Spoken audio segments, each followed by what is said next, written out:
E a gente fala agora sobre a invasão da Rússia à Ucrânia, que completou 1000 dias. A data foi lembrada na última terça-feira em uma celebração no Conselho de Segurança da ONU. Vamos lá para a Europa, então? Hora de conversar com o Sérgio Tavares, já está ao vivo com a gente, direto de Lisboa, em Portugal, para falar um pouco mais para a gente sobre isso e essa marca tão triste, né, Sérgio? 1000 dias de guerra. Boa noite. Boa noite, Vítor, e a toda a audiência da Oeste. Sim, é verdade, o Conselho de Segurança da ONU assinalou esses 1000 dias de guerra na Ucrânia, que, como lembramos, começou a 24 de fevereiro de 2022. É uma guerra eterna que agora, com a eleição de Donald Trump, poderá vir a terminar.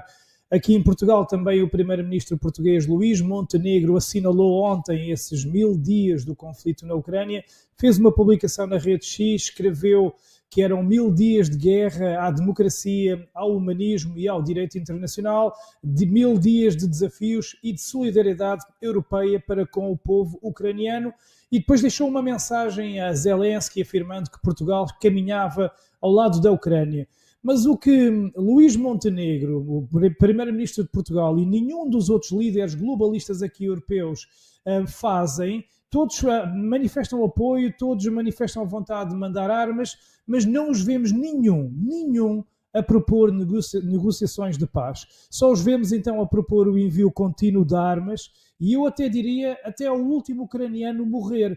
E depois comparamos essa abordagem dos líderes europeus globalistas com Donald Trump, que insiste no seu discurso em se promoverem essas negociações de paz e até prometeu mesmo acabar com essa guerra brevemente. E atenção que isso não é uma promessa assim tão vã, pode até ser mesmo expectável, porque sabemos que os Estados Unidos, em particular a administração Biden, empurrou literalmente a Ucrânia para este conflito com a Rússia. Primeiro porque os Estados Unidos já fazem uma ingerência na Ucrânia desde a década de 1990, com interferências nas eleições, com a criação de laboratórios químicos norte-americanos nesse território, etc. E depois porque os Estados Unidos são a NATO são os Estados Unidos, os Estados Unidos provocaram autenticamente a Rússia ao proporem que a Ucrânia se tornasse membro da NATO, para deixar assim o grande inimigo da Rússia, os Estados Unidos, à porta da sua fronteira, ali na fronteira ucraniana. Portanto, a Rússia, perante essas provocações de se querer que a Ucrânia entrasse para a NATO, avançou com esses ataques ao Donbass. Ainda por cima, o Donbass, que é uma região de maioria russófona, e é uma região que há 9 anos que luta contra a própria Ucrânia, e isto é uma coisa que é importante referir, a região em concreto do Donbass, a região que está a ser atacada pela Rússia, é uma região que luta para ser independente há 9 anos, luta contra a própria Ucrânia. É uma guerra civil interna desde 2014 contra o próprio governo ucraniano. E que, por incrível que pareça, esses russos, esses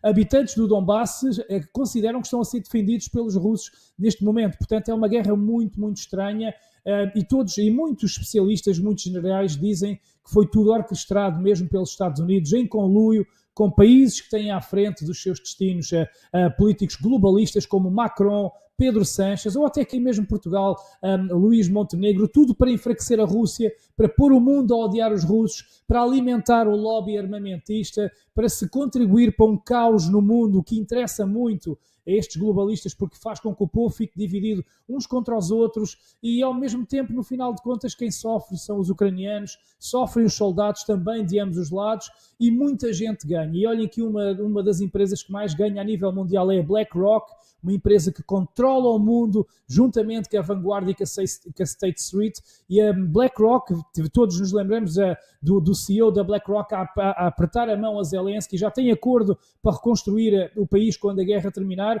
mas a BlackRock lucra bilhões ao deter o monopólio das armas. E então agora, com Donald Trump, que promete acabar com o Deep State, promete acabar com muitas destas manobras globalistas, este plano chamado Ucrânia contra a Rússia, que eu considero que é um plano, porque eu considero que foi uma guerra induzida, este plano pode ir por água abaixo, e quem sabe então o povo ucraniano se veja livre destes mais de 1000 dias de sofrimento, e quem sabe também o próprio povo do Donbass se liberte da repressão ucraniana que acontece há quase uma década. Sim seja.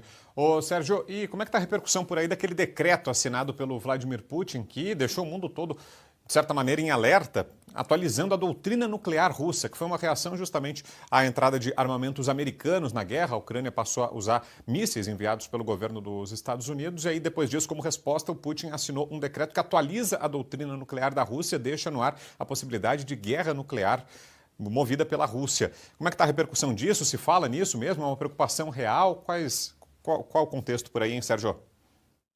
É uma preocupação real, mas a velha imprensa distorce as notícias e põe Putin como o mau da fita, que obviamente Putin está aqui a querer colocar o mundo numa terceira guerra mundial, mas para mim o principal culpado neste momento é Joe Biden, porque parece que antes de ir embora, neste curto tempo que Joe Biden tem à frente da administração norte-americana, parece que ele quer causar o maior caos possível para, eu diria quase para dificultar as negociações de paz que Trump já prometeu. E então não se entende como é que Joe Biden, antes de sair, dá a autorização para que se usem então os mísseis de longo alcance na Ucrânia, como que alimentando muito mais a guerra em vez de promover a paz. E então a Rússia, com isto, fez essa resposta a Putin, diria eu, respondendo então com a possibilidade de usar armas nucleares, mudando essa nova doutrina nuclear neste dia então, no próprio dia em que a Ucrânia atacou precisamente a Rússia com esses mísseis de longo alcance ocidentais autorizados por Joe Biden. Então o que é que mudou? A Rússia passa agora, com esta atualização desse documento, dessa doutrina nuclear, passa a considerar um ataque conjunto, qualquer ataque de um país que, mesmo que não tenha arsenal nuclear, mas se contar com o apoio de alguma nação que tenha armas nucleares, então a Rússia considera isso um ataque conjunto e que então viabiliza uma resposta nuclear. E vale a pena mencionar que a Rússia é a maior potência nuclear do mundo e vale a pena então, para terminar, também lembrar este pormenor que 2 dias antes então desta atualização da doutrina nuclear russa ser feita por Vladimir Putin, Joe Biden fez então essa autorização à Ucrânia para atacar a Rússia com mísseis de longo alcance, fabricados onde?